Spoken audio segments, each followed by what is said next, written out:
Kevin, I mean, as far as the kind of work you do is concerned, we do know that lab results are quite vulnerable when it comes to, the court cases, and a 0% alcohol limit will make that even worse, surely.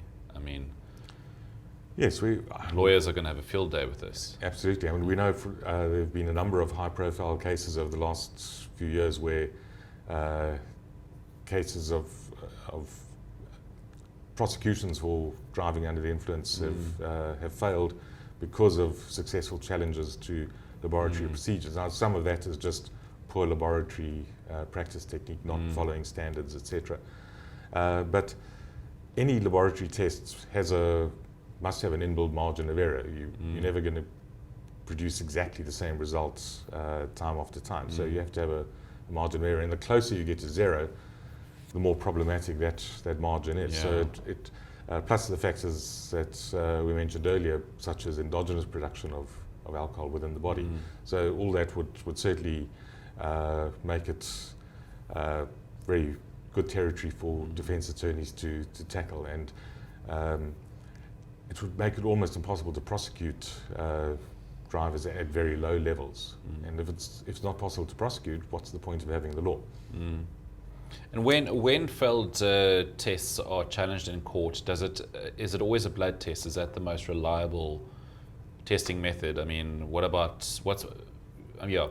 versus breathalyzers? How much clout does a breathalyzer have in court? Yes.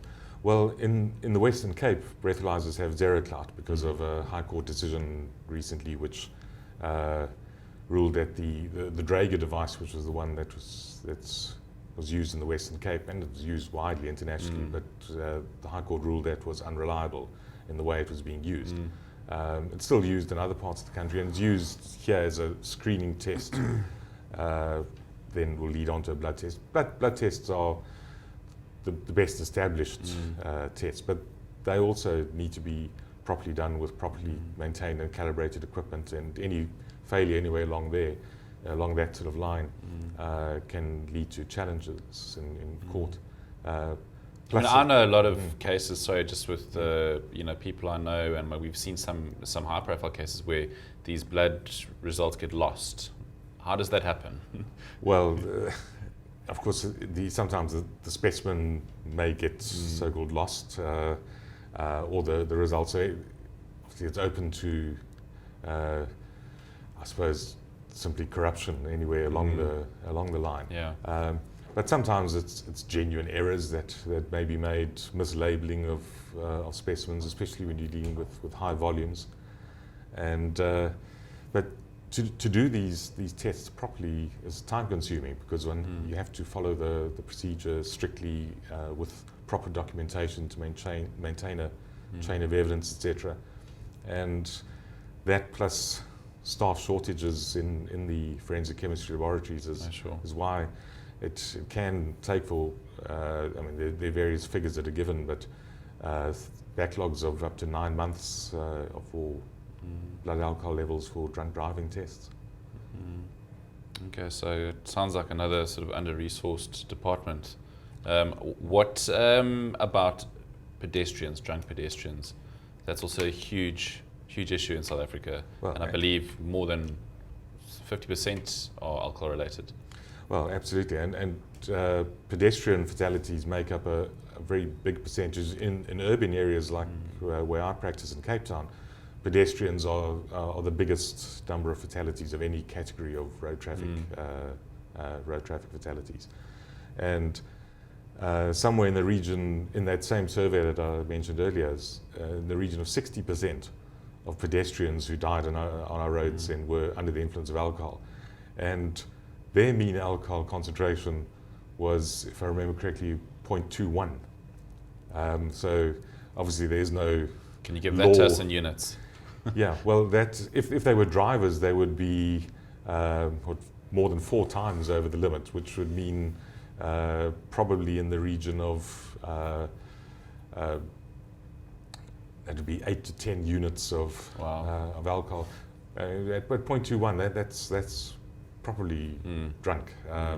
In fact, it's hard to imagine that they could really be pedestrians on their feet. I Yeah. think if my alcohol was at that level, I would be passed out on the floor. But somehow they manage it. Yeah.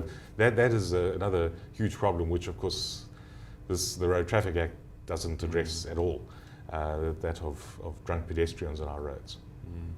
Okay, and lastly, I mean, what in your opinion would be the best way to curb road deaths? I mean, alcohol-related deaths aside, what do you think the biggest problem is on our roads? Is it law enforcement? Is it just reckless, arrogant driving? What is it? Well, it's certainly both of those. Okay. We have one category, which is the alcohol-related deaths. So drivers who are drunk, can't make good judgments, have impaired vision, lots of concentration, fall asleep. All of those things are problems. But that if our law was enforced fully, that should be addressed by the current law. Other factors that we can't ignore as well are just simply reckless driving by sober drivers, speeding, the unroadworthy vehicles, the poor state of roads, etc. So all that needs to be addressed, together with looking at simple, well maybe not simple, but looking at road engineering problems, so identifying areas of high fatalities and what can be done in construction of the roads, introducing speed bumps, looking at intersections, etc. But at the end of the day, it comes down to proper law enforcement.